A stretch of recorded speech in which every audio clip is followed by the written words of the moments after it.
Why purple belts skip warm-ups? Oh, we know it. We see you. We see you, purple belt. And if you're not a purple belt, you've seen other purple belts do it, right? Everyone knows it. This is just a law of jiu-jitsu. It is baked into jiu-jitsu culture. Why? Why do they miss warm-ups? We're going to reveal today. We're going to unpack exactly why and how this happens. And then what does that mean for you as a purple belt? There's a very predictable formula here. Oh. It's stereotypical of you purple belts to skip warm-ups. But why is it such a... This is worldwide. Japan. Everyone knows it. Everywhere. America. Africa. Brazil. You just... Everywhere around the world. Purple belts. In the same way blue belts go missing, purple belts have hidden their bodies in the boot and they're coming in late to class. Yeah. How's this happen? So let's unpack it. BJJ warm-ups suck. Let's be completely honest. Like if you've done one stock standard BJJ warm-up, you've done them all. Yeah, they're very boring. And let's say you're I a ran purple... a sick warm-up this week, but let me not sidetrack us. Go on. No, don't get interesting on me, Joe. Yeah. Let's stay with the vibe. Yeah. So, They are generic as if you've done jiu-jitsu 5 or 6 years, holy shit, you're sick of warm-ups by now. Yeah. Like you know that is not the thing that's making your jiu-jitsu better. Yeah. And usually by the time you're a purple belt, you got a good level of game. You know, you can kind of Yeah, you move all right. kick a bit of ass, you know, you got a bit of skill, give the brown belts a bit of trouble, smash everyone else. Yeah, I mean, once you're a purple belt, you're usually a bit of a nightmare for everyone, right? You're handy. Yeah, you can kind of you can give a hard time to people that are whatever, like a higher rank than you, or you know, or you're better, you know, and you fuck up everyone beneath. It's like it's a sick place to be. You're a threat. That's right. So you're like, well, and the coach sees that too, right? Yeah. Coach is like, oh well, Jimmy over here kicks everyone's ass, so I don't really give a shit if he misses the warm-up. Well, that's the thing, right? Because let's talk about like not only do BJJ warm-ups suck, right? So they're often repetitive and boring and not necessarily that effective other than, okay, your body's warm or you're sweating a bit, right? The formula is always the same. And very regularly, I see even purple belts coming in a little bit later on the depending on where you train, like technique. They're like, I don't even want to, I just want to roll. Like, just let me bang. So I'm just working leg scissors at the moment anyway. Kani Basami. And so what's interesting about that is the coming in late thing, it also has a cascade of negative effects. But let's not go there just yet. They come in late. It's actually in some ways, if it seems efficient. I haven't wasted 20 minutes worth of energy doing this stuff. I move around enough to get warm and I'm fresh as a daisy for rounds, right? So you look at that, you go, is there something to that? Like, does this purple belt, have they cracked the code? Or have they gone through a long process to come to the conclusion, which may be leading them down a dangerous path? I'm just, you would have seen it countless times. Yeah, so you think, like, with that example, that they've been doing the generic warm-up for so long that they're just like, it's kind of a waste of time. I get nothing from this. Yeah, and look, I play my own game, and what's being worked on, it's just not that relevant to me. I don't need that, yeah. I just want to come in and practice my shit. Yeah, you know, they come in floating on a maybe cloud they of weed smoke. Yeah, maybe they have a little, maybe by this time you've sort of got a routine of your own. Yeah. Like, yeah, no, I foam roll this particular thing and then I'm pretty good to go. Yeah, that's right. I've just spent 5 hours doing yoga and that's fine. I just cruise in, you know. It's different for everyone. But let's talk about why purple belts get away with this shit. Well, how is it possible that coach is busting your ass when you're a white belt, right? But the purple belt just does whatever they want. Well, it's interesting. Is this purple belt privilege? It's interesting you mentioned that privilege because it really does continue down the line whereby coach doesn't. I mean, this is a part of what makes a jiu-jitsu warm-up bullshit is that the coach sets generally no kind of standard for how they want it performed. No. And the setting of a standard is like, I want it performed like this, but I also want every motherfucker here doing it. Right. And if you're running a session, this is how you run a good session. But coach is like, do the arm swings, do the fucking jogging, do the shrimping. And they see, okay, yeah, the white belts got to do it because these guys are new. And they need to learn. Yeah, right. And then blue belts are like, they toe the line because they're blue belt. So it's like, so they're like, yes, boss, like, look at me, you know, I'm doing it really well. And then everyone else is like, yeah, you guys can just fumble through it until we get to the training, you know? Yeah. So yeah, coaches let everyone from purple belt onwards off the hook. Now the reason, like speaking to that point of, I think because you've done your time as a white belt, you've done your time as a blue belt, you've probably won a couple of championships for the gym, you've taught the kids class, like you've put flags on the wall. You know, you've contributed, you've helped build this academy.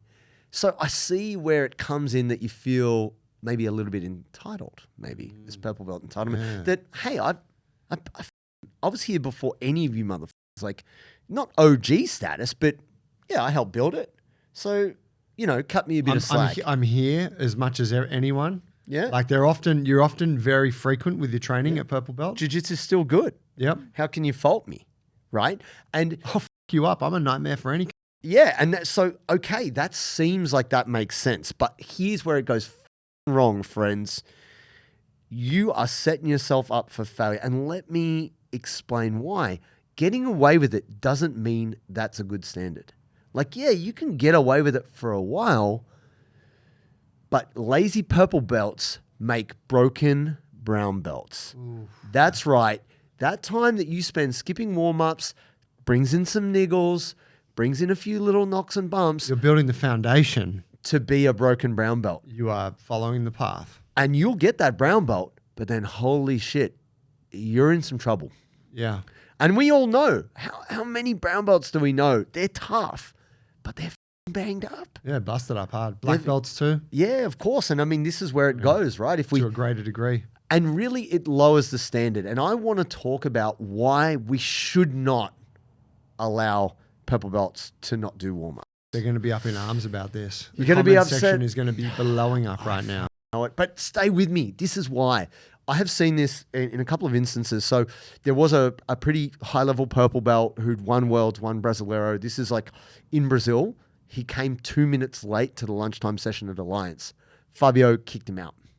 So, no, you're late. Kicked him out for the day? No, you can't. Kicked him off the team? That session. No. Like, you can't train. You can't train. He's like, no, I'm here. He's like, no. Everyone else came 10 minutes early. These black belts, these world champions, no one's above being here on time. You coming late, you don't get to train. And you're denied the pleasure of it. It's not acceptable for you to be late. This is the standard. Now, you might look at that and go, oh, it's a bit, you know, I mean, they call him the general for a reason, but it sets the tone for the rest of the room. Hey, you guys. It's like when the cartel hang the decapitated body off the bridge. You got to send a message. Everyone know, hey, don't fuck around. Don't fuck around. And it really did let people know that, like, no one is above this standard. It doesn't matter who you are. And so that's a great communication to the team. Yeah. But also Bill Belichick, who's a famous coach of the Patriots, who's a coach of Tom Brady. He was famous. There was quite a famous, I think, tight end, well, one of their players, not Tom Brady, who came late to training, and he was asked to leave. Like, not by much. Just came out of the locker room a bit late, and he's like, "No, man, everyone's on the field. We're waiting for you. This is professional. This is a job." Now, he admitted that hurt the training by not having that person on the team. But he's like, but that's... Set the standard, You got to do that. And why is that? Because we don't want you to be injured. Now, obviously, BJJ warm-ups could be better. And they will be better, I believe, in time. But really, you are hurting brown belt you in the future by not showing up to the warm-up now. And that's the thing that hurts us. We don't want to see people get injured. We don't want to see people get fucked up. So I think purple belts doing warm-ups is crucial to make sure that they do end up being happy, healthy black belts, not fucking broken brown belts. That's where it goes. When you're at jiu-jitsu and you get thirsty, you need a hydration solution. And I got the one for you. Ladies and gentlemen, it is Sodi, the sponsor of today's show. Potassium, sodium, magnesium, electrolytes, the stuff you need in your blood so you can roll hard and feel good. When you go to the website, Sodi, SODII.com.au, and use the code Bulletproof15, you get 15% off. Get all the Sodi, get the flavors, and get hydrated. Yeah, you build that foundation, right, of treating yourself like an athlete. And this is just, I mean, this is where there's a big issue in the jiu-jitsu culture that we do talk about pretty regularly, whereby no one really treats their athletic kind of identity that seriously. No. So it's like we go to war like on the mats, but warriors. Everything around that is pretty casual about it. And so, yeah, so once you let people start slipping with it, they're going to slip with it. And then it's always going to be easier for them to just, do a few arm swings, head side to side, and then jump into the fire. Yeah, and look, I actually think there could be a modified approach, right? Because this is what Lachlan did. He would let everyone do their own warm up. He said that you have to be here half an hour early, otherwise you don't get to train. So it's expected.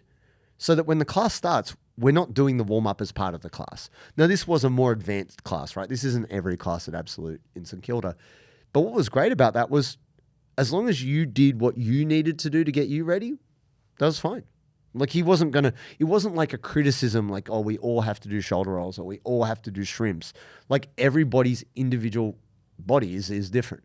But as long as you took the time to be prepared to do the class, that was the main thing. And I actually think there's a big unlock there. That, yeah, if you're someone who's been doing jiu-jitsu 5 or 6 years, you don't want to do shoulder rolls. You're not doing solo drills. You probably just want to drill the shit you need to work on and, do a bit of body movement. And then, yeah, you are warm and that does suit you. And so I think if there was maybe more flexibility around the warm-up, this might mean that more purple belts would warm up. Yeah, I think, we've really changed tone because it's a little bit tongue-in-cheek at first, but now we're like, hey, man, purple belts aren't warming up. Like, what are we going to do about that? Well, I think it's important. I still want to keep it pretty tongue-in-cheek, right? But here's what I will say in defense of the generic jiu-jitsu warm-up. Sure. Is that any team, and a team is an organized unit, right? A cohesive group. Do it together. They do it together. If you play any team sport, you warm up together. And so I think that the onus is on the coach to be creative with their warm-ups. Sure. And I think that and when we do this in the gym, right? It's like we run classes here, and every class you're like, yeah, you've got the workout you got to do, but it's like, what am I doing in that 10 to 15 minute warm-up period? I want to make something engaging that's going to bring people together, that's going to get the body, like raise the core body temperature and prepare them for the work ahead. But you can do anything, right? Like there's a lot of ways to do it. Yeah. And I mean, of course I have an advantage because I'm gym guy, trainer, and then I teach jiu-jitsu sometimes. So I can really make the warm-ups fun, but I really like that. Yeah. And so I think for coaches, it's like get a bit excited around that and make the warm-ups fun and engaging. And I would see that you could do you could do both, right? You'd be like, all right, 10 minutes, we're doing this shit together.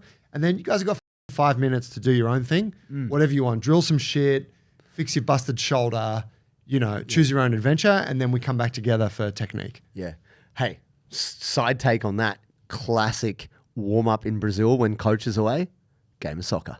Oh, no way. Oh, dude. Like a little futsal game. That's mad. Only problem is you've got like world championship level jiu-jitsu folks going ham. Oh, ball sports are my God, like no boots, no shinnies, like just as fun as it is, it can also be like injurious. Yeah. Like more so than jiu-jitsu. Side tackling and yeah. But what was great about that was the fun element brought out excitement. Yeah. And people were sweating and huffing and it seemed like you score a goal, it's like big high fives and shit. Why would you want to duck out on that? Yeah, right? It's mad. Yeah. So I think there is value in the idea of the game and where the team. We did that with Rob Whittaker. Oh, okay. When I do those sessions with him where we're like, the grappling sessions that were while he was competing in the UFC. Yeah. Often the warm up would be what did we play? I think we played soccer, or then there'd be like kind of like like a dodgeball type yeah, action. dodgeball type shit. But I was always like, this is loose but super fun. Everyone's laughing and carrying on. Agility. Yeah, it was good because the nature of the sessions, and I'm guessing it's the same in the sessions you were doing in Brazil, they're serious, hard, full-on sessions. So you have a little bit of levity at the start. It's like, it kind of preps you a little bit for the edge off the beatings. The next brutal 90 minutes ahead of you. Yes, sir. Well, there it is. Well, a lot of love for the purple belts. Do your warm-ups and buck the trend. Yes, sir.